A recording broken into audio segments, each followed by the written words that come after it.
Welcome back to another edition of the Bleav in Mets podcast. Chris Schubert, Jack McKessie here with you. First of all, apologies. It's been a little bit crazy. I was sick. Jack was traveling. Then I was traveling. Just a very crazy last week or so here on the pod. But we are back. Don't worry. We didn't forget about you. Hopefully you didn't forget about us. We are going to continue our season in review because check my notes here. Nobody signed for the Mets yet. The Angels doing a lot of signing in the MLB free agency, but the Mets not doing a whole lot yet. So we can still recap 2024, and then we will transition to some free agency conversations. Jack, how are you, my friend? I'm doing well, Chris. Excited to talk about some pitchers today after our infield and outfield extravaganza over the last couple of episodes. I Bleav I promised that we would do both starters and relievers in the same episode. I am here to tell you I am breaking that promise almost immediately. We are not going to be able to get to everybody on the pitching staff in one episode. So today you just get the starters. And before we dive into and we start with our ace, he's a free agent now, but our ace, Sean Manaea, got to tell you about our friends over at BetOnline, the world's most trusted betting platform and your number one source for online betting. From the earliest odds to in-game live betting, BetOnline provides you with all the action and the ability to watch the games as they happen. With the largest selection of odds on everything from football, NBA, college basketball, NHL to UFC and MMA, head on over to BetOnline today to get in on the action with America's most trusted site for online wagering. BetOnline, the game starts here. And I don't think you can start a conversation about the 2024 New York Mets pitching staff without kicking it off with our ace, Sean Manaea. The New York Mets signed Sean Manaea to a 2-year deal in this past offseason after he was, I guess, converted back into a starter by the Giants, and he had a little bit of length late in the season, added a couple of pitches. The New York Mets said, we think there's something here. We think there's some untapped potential here. We're going to sign this guy to a 2-year deal. Sean Manaea did such a good job. He opted out of the second year of that deal, and he is truly one of the top free agent pitchers. He's not in that top tier. I don't think he's in the Corbin Burns, Max Fried, Jack Flaherty tier, but Kikuchi, that's that second tier where if you miss on those first three guys, you are definitely going to be looking for Sean Manaea's services. So, Jack, I will hand it off to you, and you can kick off our conversation about our ace, Sean Manaea. Our ace. I mean, the story of Sean Manaea this season, I feel like, really revolves around that July adjustment to his mechanics. And if you watched any of the MLB postseason, you're probably exhausted of hearing about this. But it really is a significant part of why Manaea had such a successful second half of the season, with the dropped arm slot, the ability to throw across his body, and the resulting, whiff numbers going up, Ks going up, ERA going down. Like, that is the story of Sean Manaea's season. That is why he was able to opt out of his contract and is, I think, in my opinion, the top of the second tier of starting pitchers in this free agent market. And the good news for the Mets is he was with the Mets when he made all those changes to his mechanics. He's comfortable with the pitching development crew. He's comfortable with Jeremy Hefner, the pitching coach. And I feel like the Mets have the upper hand here on trying to sign Sean Manaea to a probably multi-year deal is what he's going to be looking for, as he's in his mid-30s now. But when you look at his pure numbers, he led the Mets this year with his 32 starts, 181 innings pitched. That was a big concern coming into this season, as you mentioned, converting back into the starting role from being a reliever in some of his previous stops. But 32 starts, 181 innings pitched, not really any injury concerns with him throughout the year. 3.47 ERA with a 108 whip and 202 batting average against, which was also the leader of all Mets pitchers. 63 walks to 184 strikeouts. We can talk a little bit about the walk rate being higher than we'd like it to be. I think that really reared its ugly head in the last game of the NLCS. But for the most part, like you said, like we've been saying for weeks, Manaea was the ace of this Mets team, and you really cannot tell the story of the 2024 Mets without Sean Manaea. Yeah, there are a couple of takeaways that I have from his season. And look, if you've been a listener to this podcast, if you've been a listener to Mets content throughout this entire run, there has been enough praise heaped on Sean Manaea, right? At every turn, he has been given the credit that he deserves for his career turnaround, but what he meant to the 2024 New York Mets. And I look at a guy who threw 117 innings in 2023 with the Giants and only made 10 starts, but had 37 appearances. And then to immediately go back to being a starter, and he threw a career high in innings with 181. Like, I'm not surprised he ran out of gas in the postseason. Like, I'm just not Right. surprised when you make that type of jump. And the other takeaway that I have here is when somebody makes this type of leap, right? And somebody has this type of career resurgence, you, at least I do, you look for the red flags. You look for the statistics that pop out and go, okay, that's what happened. How repeatable is that? Here's the thing about Sean Manaea's 2024. I don't know where the red flag is. His K per nine, lower than it was last year in San Francisco, lower than it was in 2021 when he was with the A's. He didn't overwhelmingly improve his K per nine. His walk per nine was around the same where it was when he was with the Giants last year. His strikeout percentage, 24.9%, is actually lower than it was last year with the Giants. His walk rate, higher last year than it was with the Giants. His K minus walk percentage, one of the lowest marks in his career. There isn't that glaring statistic that says, okay, he got lucky or he did something. Like his BABIP was a 241 or 245. If you want to point at that and say he got a little lucky, okay, you could say that. But there's not a statistic that stands out to me that says this is not repeatable, that he found something here and he has worked on something here and there is going to be, I don't want to call it long-term success because he's already, 32 years old, but he found something for the remainder of his career. And I think that's what makes me more comfortable with the idea of the Mets bringing him back. Now, we're going to have the conversation about Luis Severino and that qualifying offer that he got, because I think he's more likely to accept the qualifying offer than Sean Manaea is. For sure. I think that could complicate the way the Mets choose to attack their rotation, especially with Roki Sasaki out there, but with the Garrett Crochet rumors that are out there right now, and the Mets are heavily involved there. And we'll save that for the free agents show. But the Mets aren't going to acquire 6 starting pitchers this offseason, right? And so you start to have to play the game of musical chairs. And with Sean Manaea, I wonder if, unfortunately, he's the guy left out, right? Just because Sevy signs the qualifying offer, they make a trade for Garrett Crochet, they might potentially be in on Roki Sasaki, and then all of a sudden it's like, all right, Sean, we're not going to pay you $25 million a season. We're not going to pay you what the market rate is going to give you. I don't know, but here's what I will say. Zero hesitation on my part if the Mets signed him to a 3 or 4 year deal and they brought him back to be, he will forever on this program be referred to as hashtag our ace. But you would not be signing him to be the ace of this team. You would be signing him to be a really good number 2, number 3 option. I'm okay with that. I'm on board. Yeah, I'm with you. I feel like, I was going to say pretty much the exact same thing. We've called him our ace. He was the ace of the 2024 Mets. So we will never take that away from him. But going forward, with Kodai Senga coming back healthy, with the free agent starting pitcher market looking the way that it is, with the guys in the trade block, Manaea is going to be coming back as probably a 2 or 3 for the Mets, like you said. And I don't really have any hesitation in bringing him back if he can keep up these numbers and maybe even improve on the walk rate a little bit. But I have no complaints if the Mets want to bring him back for 2025. There are so many examples of players not thriving in New York that when a player comes to New York, makes all the adjustments, takes on the burden that Sean Manaea took on and thrives and loves it and embraces it, it's hard to not want to bring that guy back, right? It's hard to not want that guy to be on the 2025 New York Mets. And when they signed Sean Manaea, I was like, I like this because I like the way David Stearns in the front office was thinking. Like, we can be kind of the rehabilitation place for some of these pitchers. And now, if they can continue to do this, like, you're going to get more Sean Manaeas that are going to come here, like it here, and stay here. And maybe Sean Manaea is the first of those guys. So, yeah, our ace would love to have him back.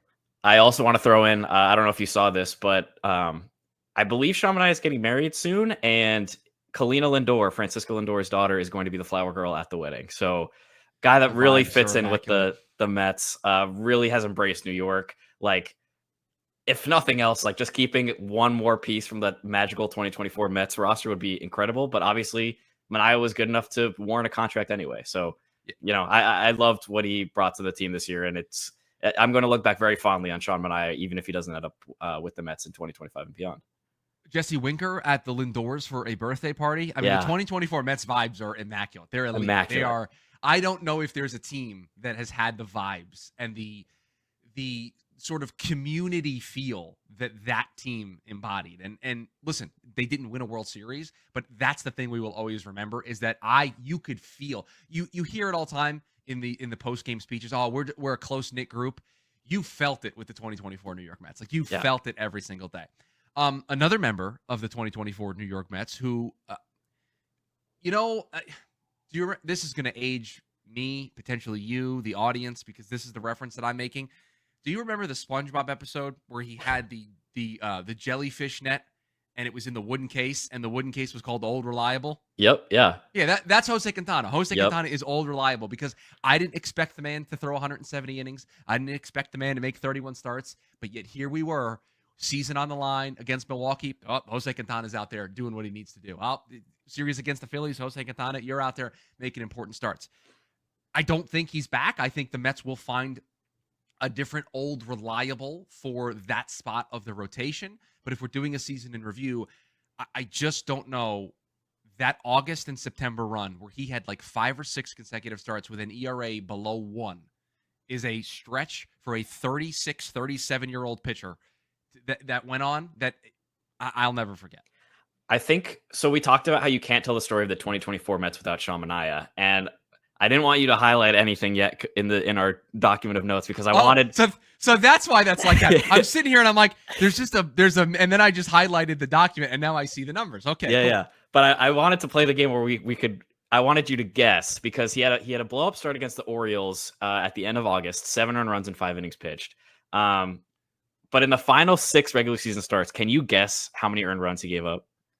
I just know his ERA was sub 1. I couldn't tell you how many. It was probably like 2. It was 3, and 2 were in his last start of the regular season against the Brewers. His final 6 starts, he pitched 36 and a third innings, so better than on average 6 innings pitched per start, 3 earned runs, and a 0.74 ERA. So when you talk about you can't tell the story of the 2024 Mets without Sean Manaea because of his value as an ace. You cannot tell the story of the 2024 Mets without Jose Quintana either because of how clutch he was down the stretch. The Mets aren't in the playoffs without some of these starts that Jose Quintana gave them.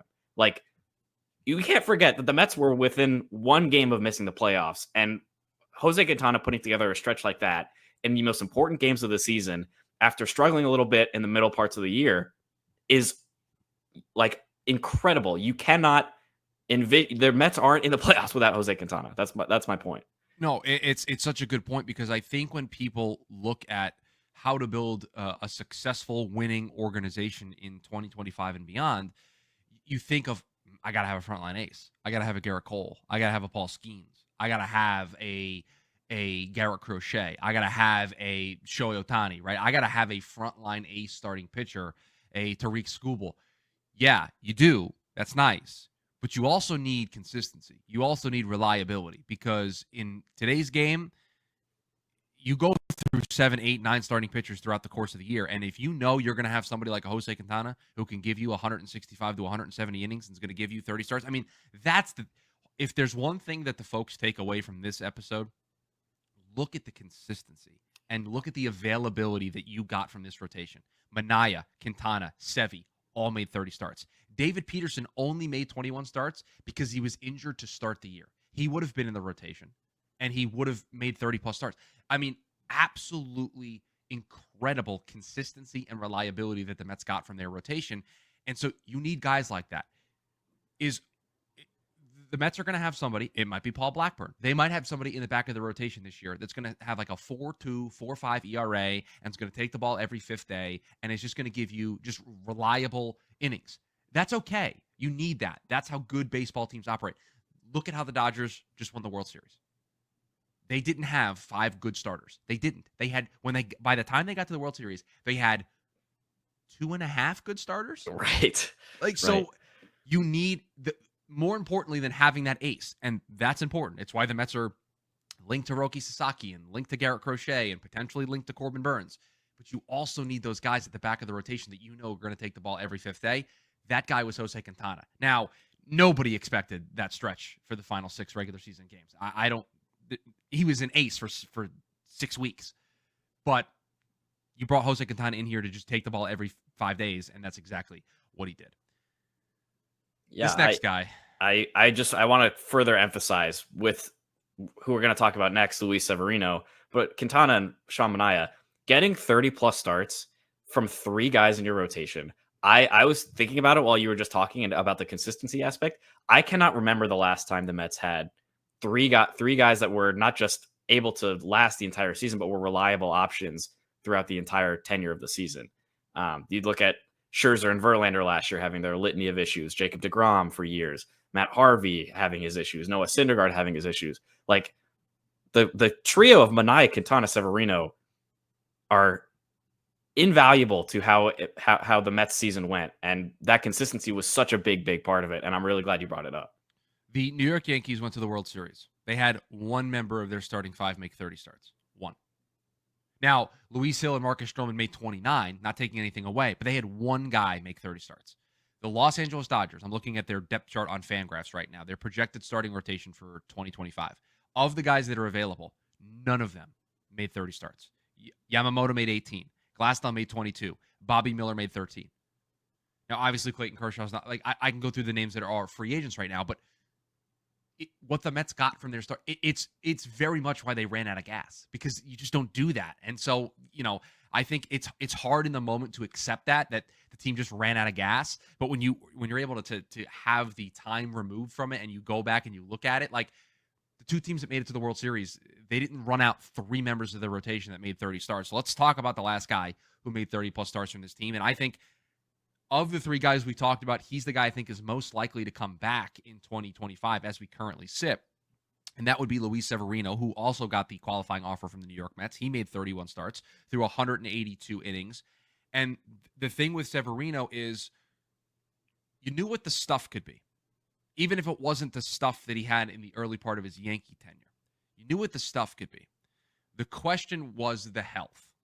And he was healthy all year. And so if I was going to make the case as to why I would be okay with Luis Severino accepting the qualifying offer, is he's now proven to himself he can do it again. He can get through a full season. And to me, I felt even in August that Sevy was running out of steam.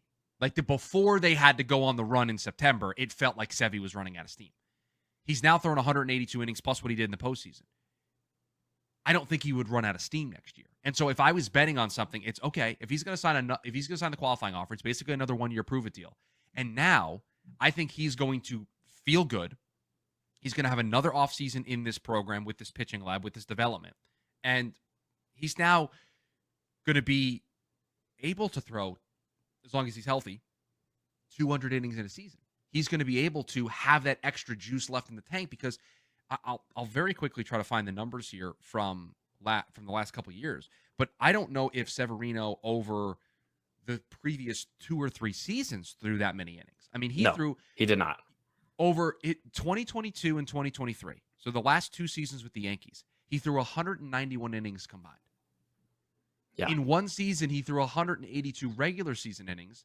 And oh, by the way, threw 16 innings in the postseason. So in one season, he matched the workload of 2022 and 2023. And oh, by the way, in 2021, he only threw 6 innings. And in 2019, he only threw 12 innings.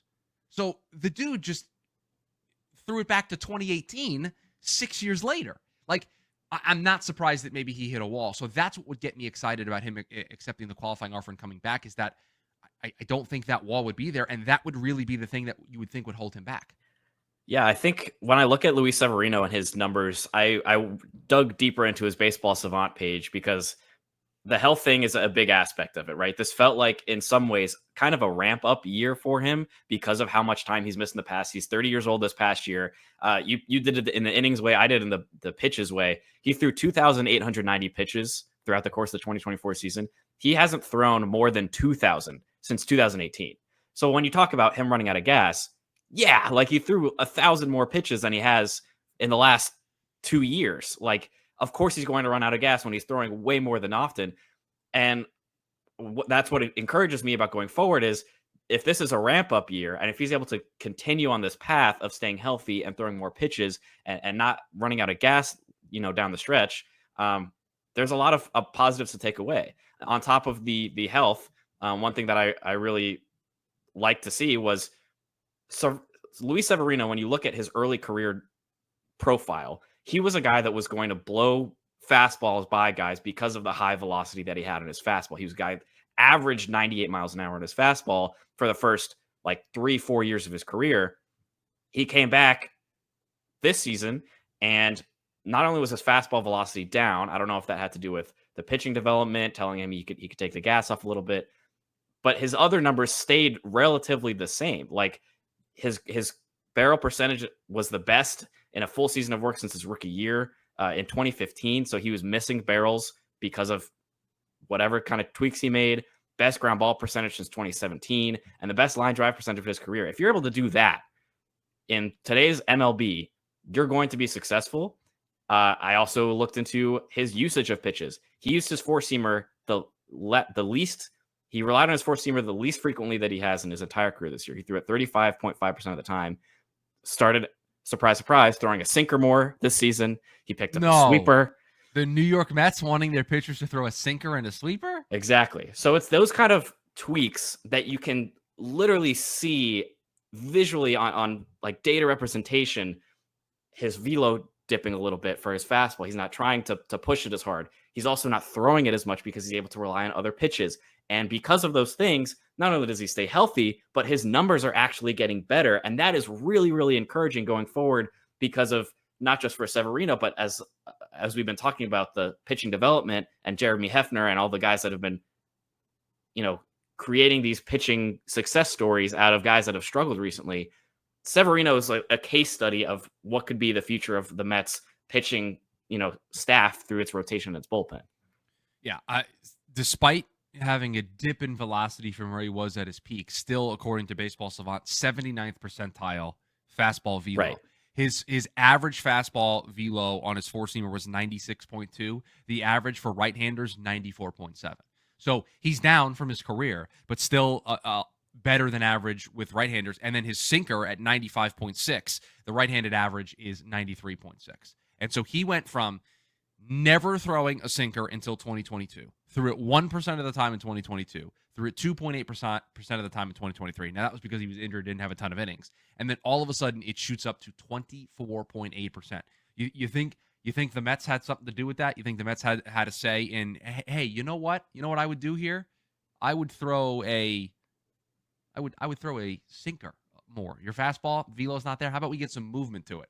And then this year, out of nowhere, adds a sweeper and throws that nearly 20% of the time. Right. When you're doing your offseason predictions for the New York Mets and you're thinking about pitchers, see if they throw a sinker or a sweeper. Just do that in your data analysis because that'll give you everything you need to know. David Peterson, the next pitcher up for us to discuss. He made 21 starts through 120 innings. Look, this is another pitching success story for the New York Mets. I think David Peterson being healthy was huge. I mean, he had the hip injury, and there's a lot that's difficult about being a pitcher. I think it's probably impossible to get good rotation and good torque if your hip is messed up. Yeah. And David Peterson had a hip problem. We've seen over the course of just baseball, lefties take a little bit later to develop. And I do not want anybody to think that this is a shot at David Peterson, what I'm about to say. But Jose Quintana's gone. And I said that the Mets need that innings eater in the back end of the rotation. Isn't that not David Peterson? Like, isn't David Peterson made for that role next year to be the fourth or fifth starter, take the ball every fifth day? It's not going to be pretty at times, but he's just going to get the job done. I think you're right. I think what happened in 2024 was without Sean Manaea, there's an argument that David Peterson was the ace of the 2024 Mets because of some of his numbers. His 2.90 ERA and 2.43 batting average against with a 1.29 WHIP. Like, that's better than we ever could have expected from David Peterson this season.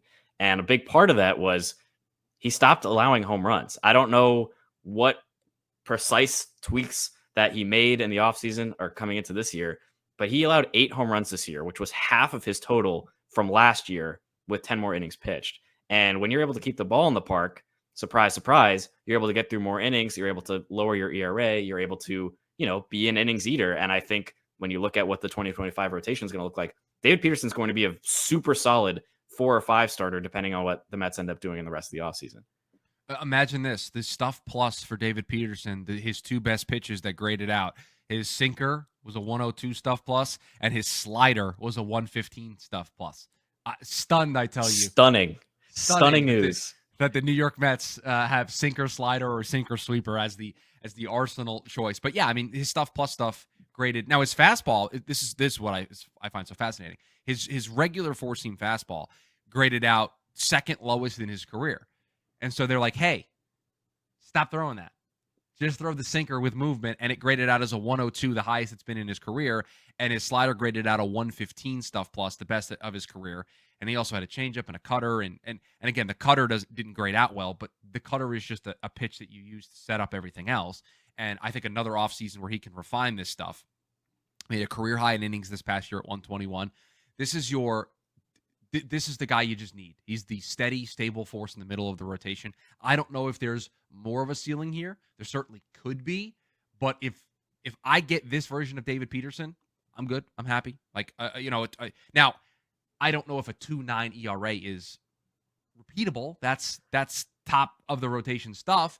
But if you tell me David Peterson's going to be a 3.5 to 4.5 ERA guy, that's great. Back of the rotation. I'm good with that. I also want to give a special shout out to David Peterson for what he was able to do in the postseason coming out of the bullpen. I mean, you talk about clutch performances and stepping up in big moments. Like, let's not obviously Pete Alonso's home run in that game 3 of the wild card game against the Brewers was huge. But let's not forget who earned his first save of his career in that game. That's right. In a one-run game, David Peterson comes in out of the bullpen and shuts down. Like, his contributions to this team go past, the pure numbers side of it. Just the clutch factor and the ability to be versatile and do what the team needed him to do was so valuable for the 2024 Mets. And whatever he ends up doing in 2025, I think he's going to be able to find success because we saw it happen this year. So the order in which we are doing these pitchers is in descending order of the number of starts that they have made for the respective team. And so we now have a massive drop off in the caliber of players that we are going to discuss, because Tyler McGill is the next guy up for us, and he made 15 starts through 78 innings. Look, I want to believe. I want to believe there's something here. There are moments where you just see the life on the pitches. You see what the cutter and the what do we call it? The American forkball that he had. Like, right. You can see it. I can see the makings of a high quality starting pitcher. Then there are moments where I can't do it anymore. I just cannot go through the roller coaster ride that is trying to be a Tyler McGill supporter. And I think I'm done. It's not his fault. It's not you, it's me. I just can't put myself through this in 2025. I cannot spend an entire offseason gassing up Tyler McGill and saying, this is the year, this is the year, this is the year. I feel like we've been doing this for the last 5 seasons. Yeah, the thing with Tyler McGill is he was never supposed to be in a position to even make 15 starts this year. I think he was just another depth piece that the Mets just had to rely on more than they would like to.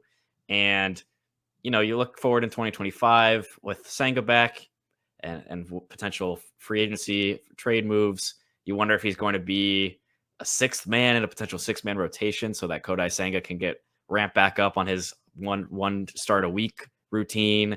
Doesn't he feel like and I think this is like the 3rd or 4th time I've used this analogy on the podcast in the offseason. He feels like you can fix Tyler McGill, we can fix your prospect, so we'll do a swap. Yeah, he definitely feels like a trade chip. And look, did he have some really bad moments? Yeah. Did he also have some moments that were, crucial for the season? Kind of. Like he had some big starts. Like the Mets needed that depth from the rotation because of the injuries to guys like David Peterson, Kodai Senga, Christian Scott, we're going to talk about in a second. Like the Mets needed Tyler McGill this season. And no. Please don't take this as me not appreciating what Tyler McGill did. Sure. He's that when you build out a roster, you have to build out 7, 8, 9 starting pitchers deep, and Tyler McGill was part of that depth. He was very important.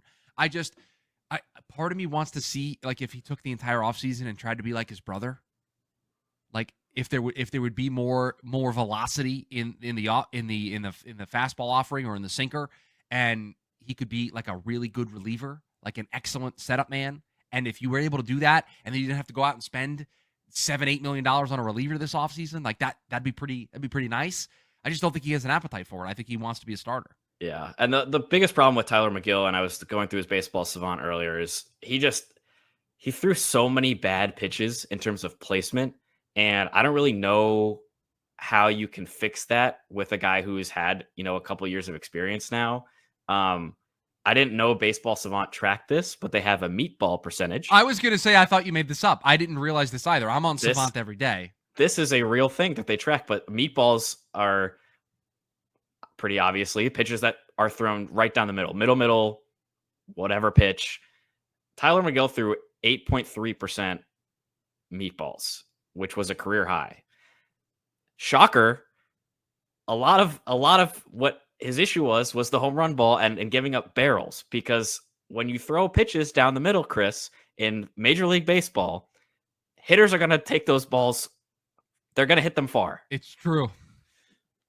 So, it's very true. I don't really know what you do with McGill going forward. I think at best he's just another, further down the depth chart piece in the rotation.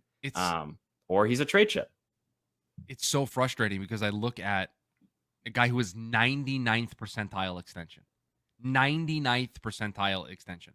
I look at a guy who has a 130 stuff plus changeup.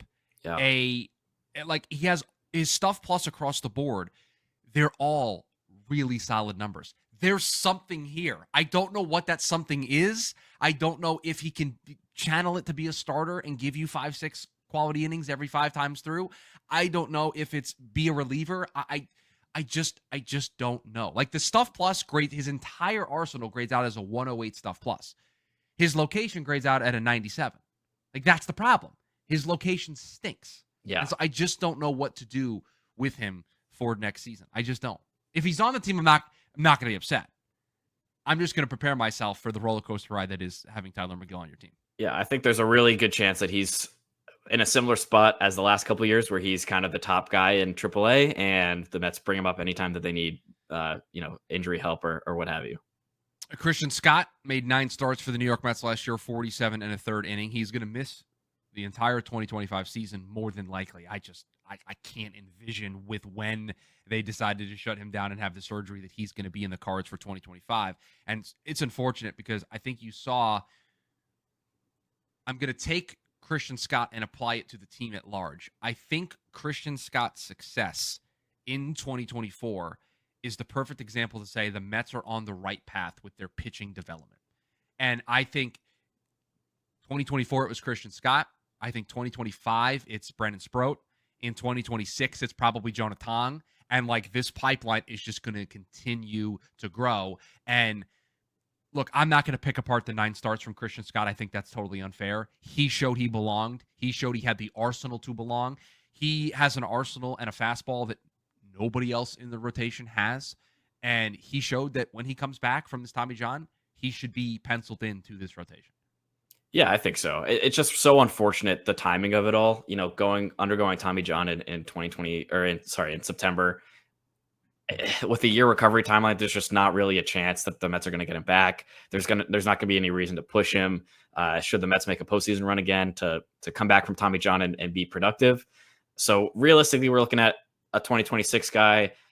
I really hope all the best for him. I hope he's able to come back and do what he was able to do for his cup of coffee in 2024. The big thing that I just put here in the notes, it just felt like there were so many outings that he had where he was 1 or 2 batters away from having a clean outing of 5 innings, maybe 6 innings, and then just gives up a long ball or gives up a double or something starts going wrong.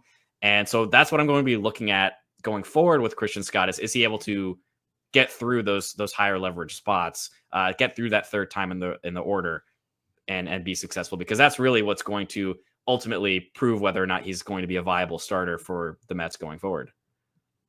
Now we get into the nitty gritty. Now we get into the, do you remember that these things happened era for the 2024 New York Mets? Jose Buda made 7 starts for this team. I don't know if people remember the 7 starts. I think they remember the bulk of the bullpen work that he did. Yeah. 2.55 ERA for the season. Again, most of that work done in the bullpen. But Jose Buda was the consummate professional. He took the ball, was a great starter for this team, and they wanted to keep him on the big league roster when guys got healthy. They maneuvered him into a multi-inning, high-leverage reliever role, and I would say overall, for somebody who had never done that before, he thrived in that role. He kind of fell out of the trust triangle late, but he was incredibly impactful for this team, and I can't wait to see what they try to do with him in 2025. Yeah, it's a really interesting case. I think one of the more interesting cases of any of the pitchers on the staff going forward, because he's a young guy. He could start. He could turn into the new Seth Lugo and be kind of a later inning, high leverage reliever or a multi innings eater late in the game. For he's kind of the Renaissance man in a way of the pitching staff right now because of his versatility and ability to do whatever the Mets really asked of him. Adrian Hauser made 7 starts for the New York Mets in 2025 or 2024. Hey, Chris, remember when we called that the Adrian Hauser trade and not the Tyrone Taylor trade? It will forever be referred to now as the Tyrone Taylor trade for what he provided. Look, I'm not going to pick on Adrian Hauser. He wasn't good. But I think the encouraging thing that came from those 7 starts is David Stearns didn't try to make it work just because he had known Hauser from Milwaukee and that he went out on a limb and traded for him. He admitted defeat when it was clear that it wasn't going to work out. So that's what those 7 starts were good for, because it showed that, hey, we're not going to be stubborn here. We're not going to try to force this. If it doesn't work, it doesn't work. Yeah, and the other thing to point out here too is like the willingness of the Mets to try out different things. They put Hauser in the bullpen for a little bit. That also didn't work, but they tried. And then when it didn't work, like the front office was able to cut ties. And, the Mets still got Tyrone Taylor out of that trade. He's probably going to be the starting center fielder like in 2025 opening day, pending free agency, obviously. But look, when things don't work, they don't work. I appreciate Adrian Hauser for the 7 starts that he gave the Mets, but good luck and happy trails. 5 post-trade deadline starts from Paul Blackburn, who gave the Mets 24 and a third inning. They brought him in here to be the kitchen sink guy, the innings eater guy. They just needed somebody in that rotation because they were dealing with a lot of injuries at the time. And then he had I don't even know, I don't even know how this happens, but he had a fluid leak in his spine. Like, that's just not great. And he had to have surgery to fix it, and he's out for 4 to 5 months. He's probably ready by spring training. That was one of the positives of trading for him, is he was under team control for 2025. And so we talk about having 7, 8, 9 options in your rotation. Paul Blackburn fits into that bucket of he might be the 5th starter on opening day. He also might be your top option in Syracuse, ready to go if called upon. So I saw enough to think that he's just going to be a kitchen sink guy. He's just going to be a guy that takes the ball every 5th day. Another candidate to be the Jose Quintana of this team in 2025. For sure. Yeah, I don't have a lot to add there. I really hope he's doing okay. Cerebrospinal fluid leak sounds insane. I don't know how that happened, but it says every report I've seen says it's a 4 to 5 month recovery, so he should be ready by at least halfway through spring training. So we'll see. We'll see. Game 162 hero Joey Lucchesi, who made 2 starts, including the second start of a doubleheader in the ultimate. The Mets didn't care. They just needed to get through the game, and Joey Lucchesi just ate. You want to talk about an innings eater. Joey Lucchesi went out there, and he just ate up like 7 innings in that game. They didn't have to use anybody. Yeah. Another one of those guys that's just you need depth options. You need guys that are just available to you when you want to go to a 6-man rotation or somebody has to miss a start or whatever. And Joey Lucchesi just fits that mold. I believe Lucchesi's a free agent now. I think he elected free agency when the Mets said they're going to keep him in the minors. We'll always have the Churve. We'll always have Joey Lucchesi's, 2022. I think he did pretty well. But I think he missed all of last year with Tommy John. Thanks for game 162, Joey. I don't really have much to say. The next 2 starters that we're going to talk about, the last 2 starters, both of these gentlemen made 1 start for the New York Mets. Could they be more different in No, they could not. Their outlook for the future? No. Kodai Senga made 1 start for the New York Mets that fateful day against the Atlanta Braves, in which he was cruising. He came back, and there were so many concerns because he was changing stuff mechanically. The recovery took longer than it was supposed to, and you're just sitting there thinking, this is just the same old Mets. Like they signed this guy, he then just takes way too long to recover from an injury. What is this going to look like? And then he comes out and he takes on the Atlanta Braves and he just dominates their lineup. And then getting out of the way on a ball in the infield just obliterates his calf. And that was it. They tried to make it work in the postseason. I'm not going to hold that against him. That was an impossible spot. I appreciate them trying because I do think it was worthy of the try. But yeah, I mean, if he's healthy, there's your ace for 2025. And if the idea was, hey, let's use the postseason, even though it is the postseason, we're trying to win a championship here, to get him comfortable for 2025, I'm good with that. I can sign on board with them trying to kind of have the best of both worlds. And Kodai Senga is, I'm going to have a hot take. Kodai Senga, opening day starter for the 2025 New York Mets. I think that's probably right. I think unless they go after a guy like Corbin Burns, that's probably Senga's spot. And look, we saw what Kodai Senga can provide from the 2023 season. Like, he is an incredible pitcher. He has the capability to be an ace. This season was just absolutely brutal in terms of injury luck. And I'm hoping that going forward, he can return to that 2023 form and be the guy that they hoped that he would be when he came over from Japan. The other guy who made one start for the New York Mets, they won this start, okay? They won this game. 2 2/3 innings from Julio Teheran. Where were you when Julio Teheran made a start for the New York Mets? That was at the point of the year where they just didn't have anybody. Like, nothing was working. And they said, you know what, Julio, get in here. And it was a complete disaster. That was the Braves, right? Yes, he played the Braves. He made one start. He allowed 4 runs on 6 hits across 2 2/3 inning. This is my favorite part of the Wikipedia entry. He signed a 1-year, $2.5 million contract with the Mets on April 5th. He was designated for assignment on April 9th. Again, look, David Stearns and the front office, they threw something at the wall. Oh, that was throwing something at the wall, all right. Julio Teheran did not stick. We'll always have that win. And look, the Mets don't make the playoffs without winning that game, and they needed someone to start, and Julio Teheran was it. So he started one game for the Mets. He'll be a great when you're playing Sporkle next year and you're thinking all the 2024 Mets. Don't forget Julio Teheran. Okay, all right.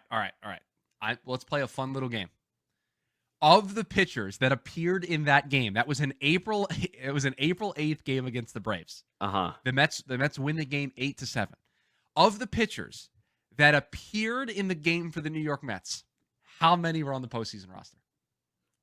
So I'm going to guess like Brooks Raley was in that game, and he's obviously was injured. Drew Smith, maybe he was injured, so not him. Edwin Diaz. So it was one pitcher pitched in this game that was on the postseason team, and it was Reed Garrett. Okay, that was my second guess. The other names that appeared in this game: Jake Diekman, Jorge Lopez, wow, Drew Smith, Cole Sulser, and Julio Teheran pitched in that game for the New York Mets that they defeated the Braves 8-7. Those are names for the Sporkle quiz that are going to be like what keep people from getting 100% right there. In a game that also saw a DJ Stewart home run and an at bat from Joey Wendell. The 2024 New York Mets, ladies and gentlemen. That's there you go. Other names that you have written down here, and I think the important thing to talk about with these names is they didn't participate for the 2024 New York Mets. Right. But they are names I think will be in consideration during 2025. Brandon Sproat is, I think, the top of this list. I think if teams weren't averse to promoting guys twice in a season and making major jumps, Sproat might have been in the big leagues at some point in 2024. Like, that's how good he was before he got to Syracuse. Now, he struggled in Syracuse a little bit, but you want to talk about a guy that you circle immediately and talk about as an immediate call-up when an injury happens, or if he just lights it up in Syracuse, that's a guy. Yeah, I think Brandon Sproat is kind of this year's Christian Scott in terms of a guy that just shot up through the minors. He is currently the Mets' #1 prospect, according to MLB Pipeline. And one thing I noticed, Chris, I don't know if you have looked through all of the names on this list here. Syracuse has been kind of an issue for Mets prospects. There have been multiple guys. Mike Vassell, we expected coming into 2024 to be a potential call up, and had a rough season for Syracuse. His first full season, 6.04 ERA. And then we can talk about Bleav Tidwell and Dom Hamill. They started the year. I think Hamill actually started in Syracuse, but Bleav Tidwell started in Binghamton. And they both had issues in AAA. I don't know if that's something to be concerned about. I don't know if that has anything to do with pitching development crew and in Syracuse specifically. I don't know if that has to do with some other factor, what kind of hitters are playing AAA. I don't know, but something to keep an eye on. I don't really know if it's something that's going to happen in the future. I'm sure the Mets are evaluating it. I'm sure they've noticed this trend, but interesting thing that I noticed when I was doing some quick research. Yeah, I tried to, while you were talking, to try to look if there were AAA park factors and if I was able to kind of see if there was something going on specifically in Syracuse, because we know there are certain ballparks in the minor leagues where, like, Brooklyn, for example. Sure. What happens in Brooklyn statistically, you can take it and throw it into the trash. Like, Right. I don't care. Like, you look at the under the hood numbers, but you're not like average. Like, Brooklyn is it's a statistical wasteland for Mets prospects, and it just makes player development difficult in what your eyes are seeing may not be matching with the reality of where the player is in their development process. So, right. Listen, the New York Mets have a lot more data on what their parks are doing than the two of us yahoos here on this show have. I can try to very quickly research park factors in AAA. They have a really good gauge of what is going on in these ballparks. Yeah. I guess we'll close with this. The Mets will be active in free agency on the pitching front. Whether it's with the guys that they've given qualifying offers to, Sean Manaea and Luis Severino, I don't know if they'll end up with him. I cannot envision a world where they are not at least talking to Corbin Burns. Like, they are going to talk to him. Yeah. They are going to probably talk to Walker Buehler. Everybody on this show knows how I feel about Walker Buehler and Shane Bieber as potential options for the rehabilitation project that is the New York Mets pitching lab.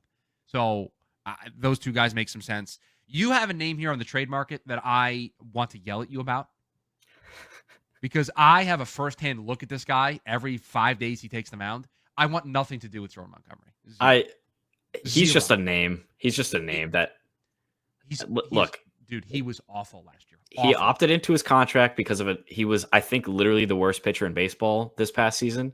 And the Diamondbacks owner said that is my biggest regret as an owner, was pushing the team to sign Jordan Montgomery. My guy went on local radio, went on the number one radio station here in town for sports, and said, the owner of the team said, don't blame the front office. The reason why Jordan Montgomery is here is because of me. He stunk. It's my fault. I've never heard any owner in any sport do that. This dude willingly, it wasn't like a gotcha question, that he willingly offered that information up.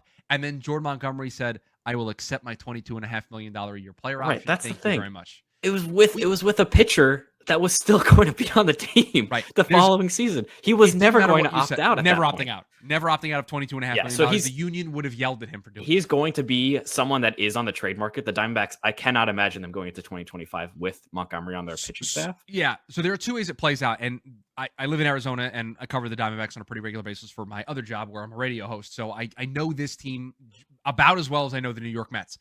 There are talks of them eating about half the money to move him.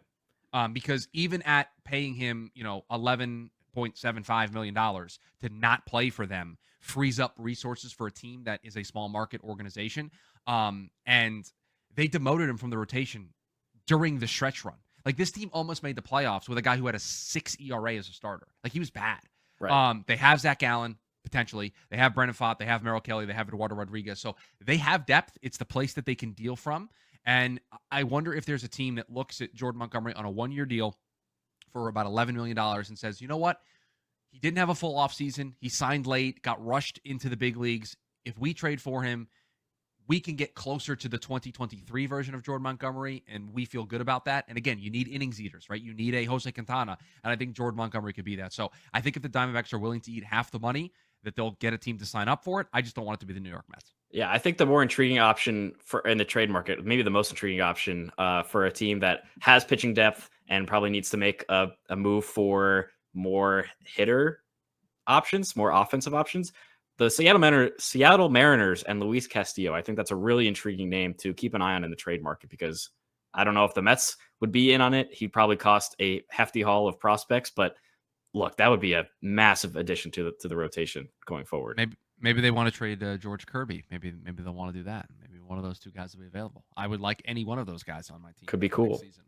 Could be very cool to have one of those guys. And I think the New York Mets are in a situation that I don't think they've been in a couple of years. They have all the resources at their disposal. They have a smart general manager, or president of baseball operations. They have a better farm system than they did when Steve Cohen took over. So there's not a player out there that they can't acquire. There's not a player out there that they can't sign. They can make this team look however they want. Now, you can't make a player take your money. If Juan Soto decides to go to the Yankees for less money, there's nothing the Mets can do about that. But the Mets, if they want somebody, they have every resource available to go out and do it. And I think that's what makes this offseason so much fun. That's it for the starting pitching. We have relievers to do on the next episode, and then that's it. We're closing the book on 2024, and we will start looking at 2025. And I will tell you, I've got the list here. I'll kind of show it to the audience. I have my Mets free agent targets. Make sure to tune in on YouTube. Yeah, if you're watching on see YouTube, a preview. You just saw some of the names. There are 3 players that I'm really excited about, and I'll tell you about them in the post-show, Jack, but I'm not going to tell the audience yet. But there are 3 players that I really want on the New York Mets. But that's going to do it for us. Make sure you follow us on all the social channels. Again, you search Jack up on YouTube. That's where the YouTube version of this, the video version of it, lives. And we'll be back here in just a couple of days with our reliever review of 2024, and then we will start the 2025 offseason. And as always, let's go Mets. Let's go Mets.